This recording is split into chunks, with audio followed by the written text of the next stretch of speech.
430. Richard is giving us a call from Davenport. Go ahead, Richard.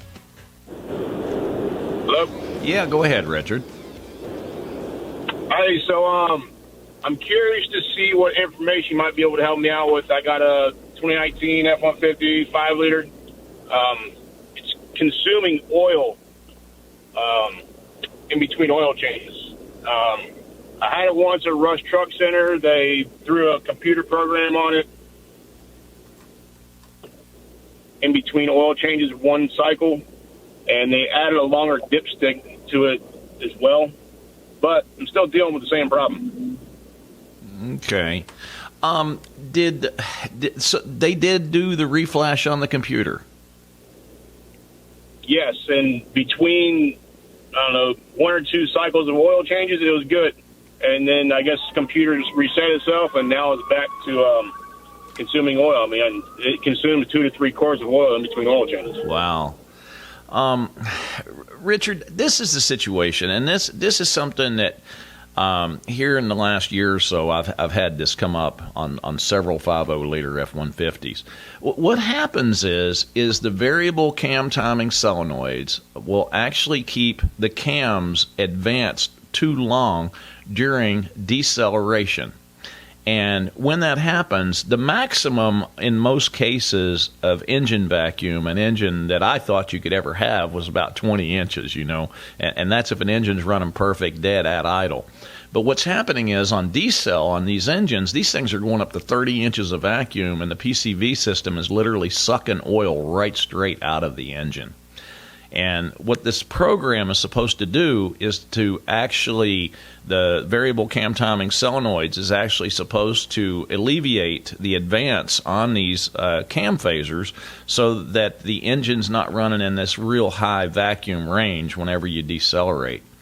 So the flash is, who would think you could reprogram a computer in order to get rid of an oil consumption or an engine smoking problem? But believe it or not, that does make a huge difference in most cases.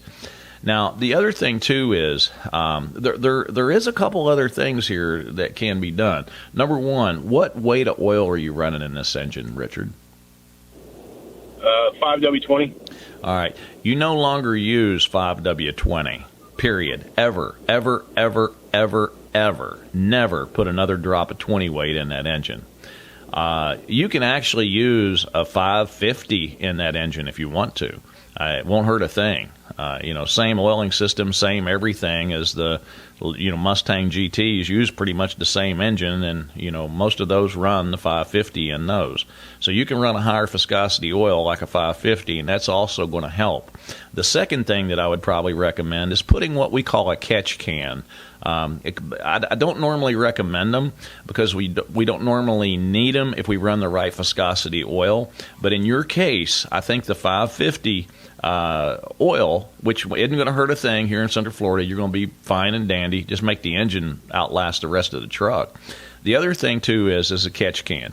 And what this is, it's a device that goes in between the PCV system, so if any oil does escape out of the engine, it'll go into this catch can as opposed to going out the exhaust system, and it's a good way to monitor how much oil is actually being pulled out of the engine as well. But the higher viscosity oil going to a you could go with a 540, or I'd probably just use the 550. I mean, that's what I ran in my Stage 3 Mustang with a 5.0, and I mean, that was a great oil for that engine. But you got to stay away from those 20 weights. It's just not going to do you any good with that engine because we already know that there's a known issue with it. The high vacuum is actually pulling daggone oil past the rings is basically what's happening. So the higher viscosity oil is going to prevent that from happening. And having the catch can on there, we can actually just unscrew that catch can once in a while and actually look and see how much oil is actually collected in it.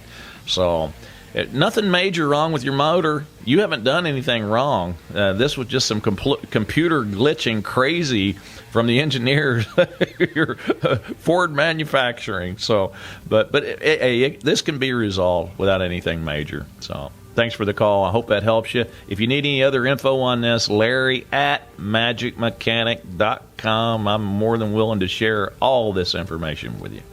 Thank you so much, Richard. 844-580-9326. More of the Magic Mechanic Show coming right up. Folks, with today's engine technology, are fuel injected, computer controlled, well, not only does it apply to cars, trucks, vans, RVs, and pretty much anything from 1985 on, it also applies to marine engines too. So if you've got any marine engine questions, no starts, broken timing belts, overheat issues, anything along those lines with your boats, make sure you go and you post those questions and email me, Larry at magicmechanic.com. And don't forget about the Magic Mechanic Radio Show every Saturday from 3 to 5 p.m. on WDBO.com. And don't forget to subscribe to our new YouTube channel and make sure you leave your comments.